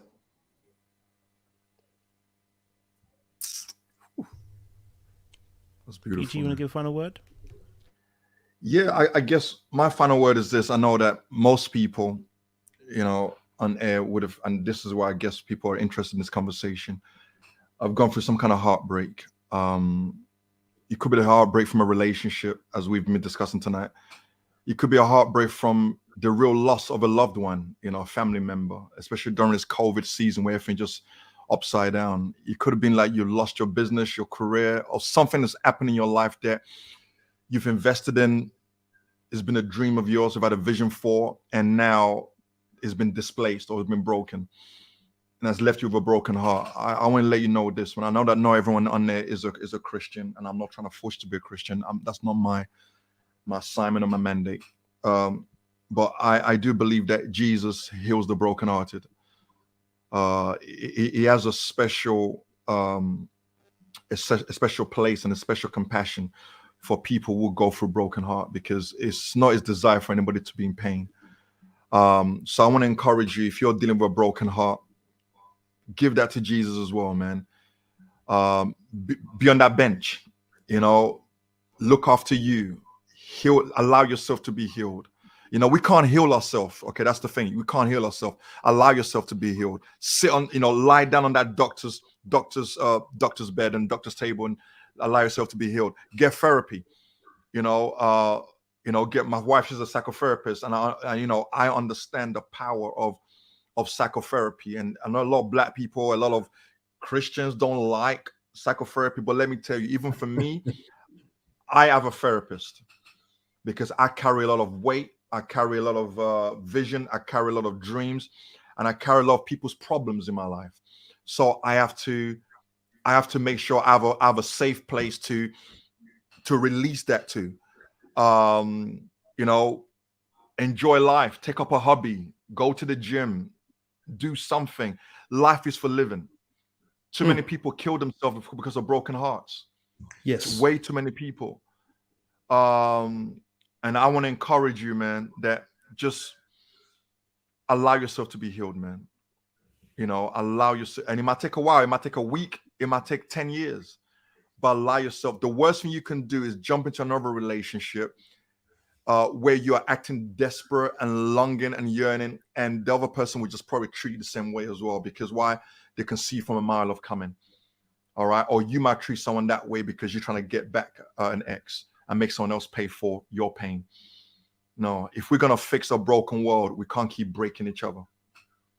If you're gonna break the cycle and not allow our children's children to go through this, we have to be the solution. We have to break the cycle, and we have to do whatever it takes, wherever it takes, man. All right. Jesus is my therapist. Someone said in this chat, I saw it. I don't know if they took it off, bro. Yeah, I don't know if you guys saw it. Someone said that the guy in yellow's got a face like a grandmother. I saw that. Yeah, anyone see that? I'll tell you something, man. I preach, but I don't fight like a grandmother, though, man. I'll tell you that, man. You see spies on my neck? All right, listen. You have to for the hood. Benga's about 6'5", so let's not play. See the size of my neck? Let's not play. What they're basically saying is that you got a young face. That's what they're saying. Hey, grandmother, bro. That's a young face. You got that shine. You got that shine on the cheeks, man. You're good. Let me tell you something, man. Definitely. I love Jesus, but I also love to fight. That's the crazy combination. What's that? There's a teacher that says, "I love Jesus, but you can get these hands." Oh, you come! Hey, I need to get that on me, man. I'll find it for you, bro. Oh man, but no, thank you, distinguished guests and men. I appreciate you for sharing your thoughts. I think it's good to see. I think it's good for the society to see more conversations with men that are respectable conversations, because men are having conversations. There are, especially on the net. It's just not very respectful at the moment. Do you know what I mean? Yeah. So we want to restore some of that balance and show people that there is hope. And there are men out there that are respectable, that can hold a conversation to see both sides and assess the problems that we're facing in society and actually bring some solutions to the table in going forward. So, I appreciate you for coming through PG London and This Marriage UK. This won't be the last time. You know what I'm saying? Like we said last time, it won't be the last time. We come again. We have to figure out another topic. I know Kurt's got more topics. So we're back. Kurt's got more topics. So, audience members, thank you so much. It's been a pleasure. Yeah, man. I can't wait for the next one. This was good. I felt good. You even feel good? Feel good in there? Well, bro, we got the phone in coming in. 29th. 29th. We got the phone in. The live phone in, guys. Oh man. Weekly. That's gonna be dangerous. That's gonna be spicy, man. Well, it's gonna be worse because you're gonna be there, bro. It's gonna be. We're gonna be slain, bro. We're gonna be slain. We're gonna be slain. You're bringing. You're bringing the nuggets where the cup is flowing over with what you're bringing. Come on. You know what I'm saying? Yeah, I just want to say for anyone who's looking for help, if you need therapy, yes, my wife and I can help. G, I don't know if you would, and I know Kojo, you do offer that yourself, some type of support therapy. I don't know what you call it, but if you want that, we provide that. And maybe G, I think maybe we'll be involved in that. I'm just plugging you like that, bro. My wife, she's a therapist. She's a professional therapist, but I know she's literally booked up to the and like this is a lot of people seeking therapy now. She's booked up until the end of the year, literally. But if anyone wants to have a chat, have a conversation, you can just hit me up on Instagram. That's my Instagram handle. That's on the screen at PG London. Hit me up and we can have a conversation. I can signpost you, and you've got these two amazing gentlemen who can also be of support, be of help. Yes, sir. Yeah. Yes, sir. Thank you, bro. Brothers. Thank you. Thank you, sir. We appreciate you guys, man. Audience members, it's been great, man. We'll see you again soon. We'll be back on the 29th when we have our phone in, where you can come and drop in and drop your problems that you're thinking and feeling of. You know what I'm saying? So we look forward to it. You get me? We look forward to it. You know what I'm saying? I think I've got a little flyer here. Sorry, Curtis, you had a picture, but relationship phone in on the September 29th. I know he's only got us two, but PG, you'll be dropping in as well. So we'll have us three again going at it, giving you guys some great content, man. So we look forward to it as well. So guys, stay locked, stay loaded, and we will see you again very, very soon. Appreciate it.